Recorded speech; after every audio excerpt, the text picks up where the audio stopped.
Looks like Drake forgot about the bones. Interesting. Thought he's gonna run up there as fast as he can, but fortunately, looks like maybe he remembers. Hold on. Yeah, okay. So let's see, out of curiosity, what's still there and what's not. Okay. Well, wow. I mean, look at that. This transformed into a giant sort of turd-like shape. But yeah, it's pretty much still the same, I don't know, amount, it seems. Not much of a change there. It's been 2 days.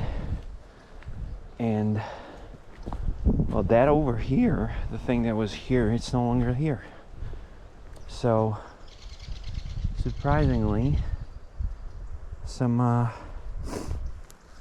desperate animals ate that. This is obviously gone because you know, the grain gets eaten a lot by especially birds. There's a lot of yellow hammers here that love grain. They love, you know, wheat and barley and such. So that's picked clean almost. And the bones, surprisingly, if you look at that, the bones are mostly still there.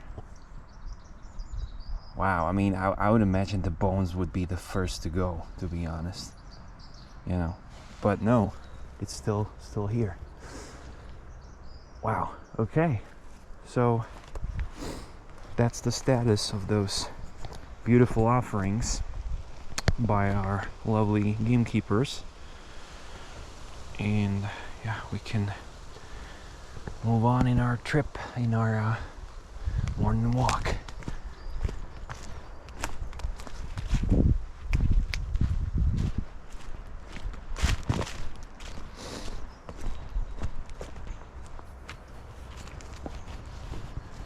Actually, you know what? Let's take it a little differently now. Let's take it through here. Good boy. No, good boy.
Quite incredible. It's like,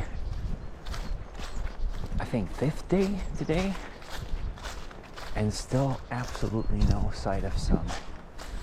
Although it kind of feels a little less gloomier than the previous days, but still no sun at all. Hidden behind the clouds.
sure if you can hear that. But there's sort of like a hammering sound, and that is how it sounds when a woodpecker is trying to get something to eat, you know. It's either maybe might be probing, trying to see if, you know, there's a spot that is hollow and that might contain some grubs and maggots, but it might already be, you know, trying to uncover layers of wood in order to get inside and, you know, have some breakfast. So that's the sound they make usually. And that has nothing to do with the drumming I've showed in the, was it the first video? Yeah. So this one is to forage and get some food. And I can't really see him or her. Ah, just saw. Yeah. Yeah, so there's this like very dry tree in the middle. And now it's just, you know, swept to a different tree. So probably it's probing. It's trying to find a spot that sounds as hollow as possible. You know, they're probably also take into account the texture of the wood as well. And once they find something that, you know, is gonna tick all the boxes, they go in and, you know, try to find their food. Yeah. And it was most likely a great spotted woodpecker. I mean, these are the most common, especially like in this region, but generally in our country, it's the most common woodpecker.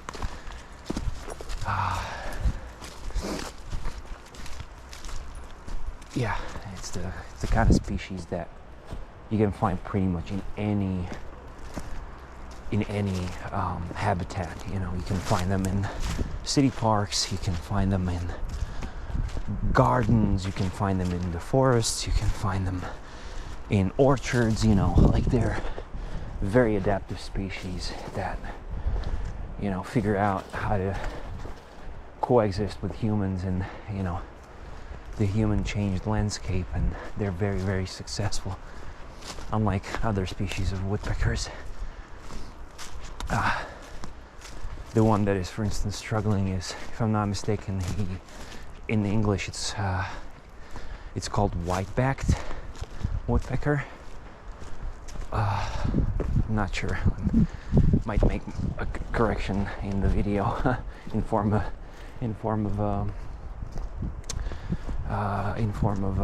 text, the subtitles. But yeah, I think it's white-backed woodpecker. Dendrocopos leuco something, I'm not sure. And that one is, you know, struggling because it has very specific habitat requirements, you know. Unlike the great spotted woodpecker, they are like tied to very old trees, you know, like ancient trees, in fact, like very, very huge, old, mostly beech, if I'm not mistaken. So they require these very old trees with cavities. So the style of management of our forests usually is not very compatible with the way of life of this woodpecker, because, you know, that wood is usually cleared out. You know, you don't leave any dry dead trees that are still standing, and those are incredibly important to them, you know.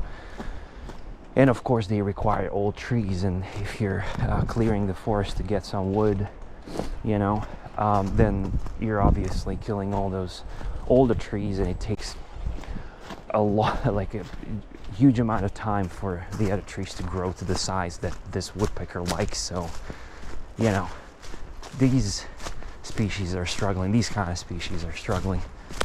But species like great spotted woodpecker, they're doing very, very fine, you know, just like a magpie, for instance, that is thriving in the cities, you know, unlike other species. Or, for instance, a great tit, you know, Parus major. That one is like one of the most successful species, I would say, in Europe, probably, maybe in the entire world. Like the Parus species is very, very, very successful bird. So, Andre's got his coat.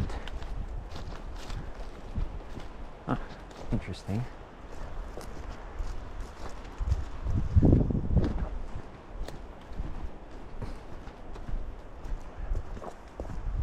Okay.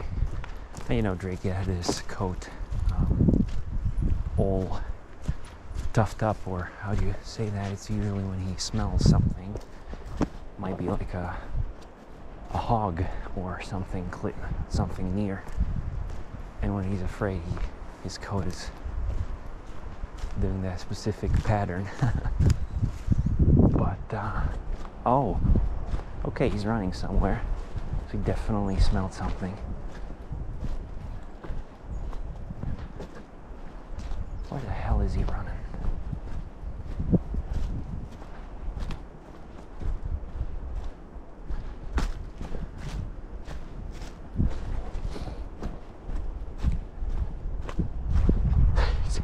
Took off somewhere. Oh, okay. Yeah, there's a dog over there. Okay, I get it.